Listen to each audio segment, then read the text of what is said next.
nagdala nga siya ng baril. Anak,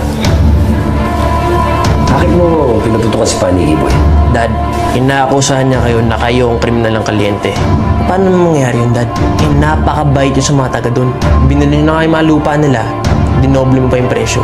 Tapos, hindi mo sila pinapalis. Dad, you always look out for their welfare. Tapos mabibintangan kayo ng halimaw na yun. Yan ang dating Barrio Ibarra. Buhay ang tatay mo ang naging kapalit para maipatay ni Sandro ang subdivision na yan. Sinunog yan ang buhay ang tatay mo. Sinira niya ang buhay ko. Ipinagkait niya sa'yo ang pagkakaroon ng tunay na magulang. Yun din po ang ginagawa ni Sandro Barong ngayon. Isa siyang tusong tao. Napakasamang tao. Huwag mo sabihin sa mami mo na pinaputukan mo si Paniki Boy. Paano kung nagtanong siya sa akin? Sabihin mo lang na tahimik ka lang nag-hunting, tapos bigla ka na lang inatake ni Paniki Boy. Sige po. Nais ko lang pong ipaalam sa inyo na nasa mga kamay na ng mga ating kapulisan ang kaso ni Paniki Boy. Ay na po pala. Sila na ang magpapanagot sa halimaw na yan sa ginawa niya sa anak. Totoo ba nakakalimaw si Paniki Boy, Sir Sandro? Siya ba talaga ang kriminal ng Caliente? Alam mo, hanggang ngayon, hindi pa rin ako makapaniwala na kayang gawin ni Paniki Boy ang ginawa niya sa anak noong si Mateo.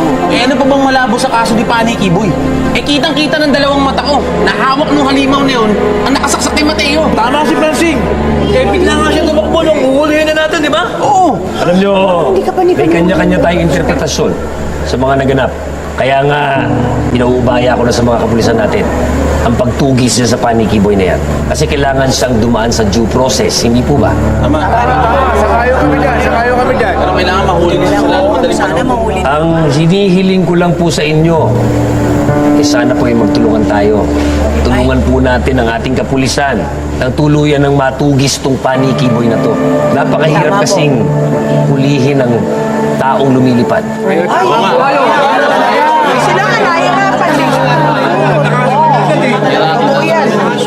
Maraming salamat po sa inyo. Sigurado ka, Bart? Hindi mo nahahanapin ang Luna sa sumpa? Mananatili kang Paniki Boy? Oo, Park. Pero Bart, pag-isipan mo pa rin ng mabuti ha. Kasi mas delikado na ang lagay mo ngayon. Tinemanda ka ni Ma'am Melissa at hinahanap ka na ng mga pulis. Pati si tatay, syempre. Bilang isang pulis, wala siyang choice kundi hanapin ka din. Bart, kailangan ko ituloy ang pagiging taong Paniki ko. Bakit? Dahil mas nadagdagan ang dahilan kung papanagutin si Sandro Baron. Hindi lang pala sa mga taga-Caliente ang mga atraso niya. Pati na rin pala sa mga tunay kong magulang. Siya ang dahilan ng pagkamatay ng tatay ko. Tangkang pagpatay sa nanay ko. Grabe naman siya, Bart. Sige, Bart. Susuportahan kita kahit anong magiging desisyon mo. Nandito lang ako para makuha mo ang hustisya. Salamat, Bart. Oh, kumusta na pala yung nanay o yang mo? Ito, kahit nalulungkot siyang maalala ang nakaraan niya, natutuwa pa din siya na nakita kami ulit. Mabuti naman. Patawarin mo ako, Iking, kung nagsinungaling ako sa'yo. At kung ginamit kita para makakuha ng hustisya para sa namatay kong asawa at anak. Isinusumpa kita, Sandro Baron! Magiging taong Paniki ang anak mo! Ang anak mo ang magpapabagsak sa'yo! Igaganti niya ako! Lahat ng kasamang itinanim mo!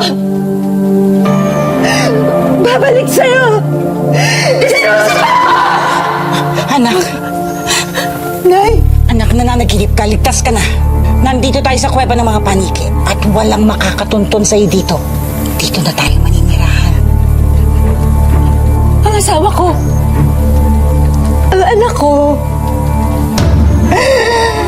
Patay na sila! Oriang, saan ka pupunta? Papatayin ko si Sandra Baron! Papatayin ko ang hayop na pumatay sa asawa at anak ko! Wala sa kapalaran mo ngayon ang manalo kay Sandro Baron.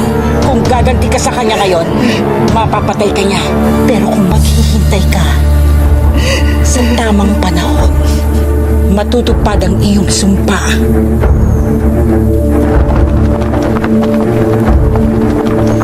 Masusubaybayan ko kay Bebat ang pamilya ni Sandro Baron.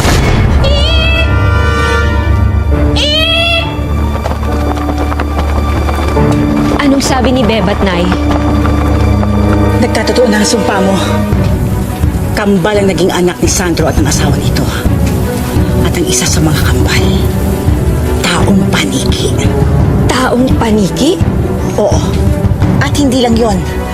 Ang batang paniki ay nahiwalay sa mga baron at napunta kay Panying na taga-Kaliente. Makakaganti rin ako kay Sandro Baron. Nay, anong sinasabi ni na Bebat? Sunod-sunod ang mga kaganapan sa pamilya Baron.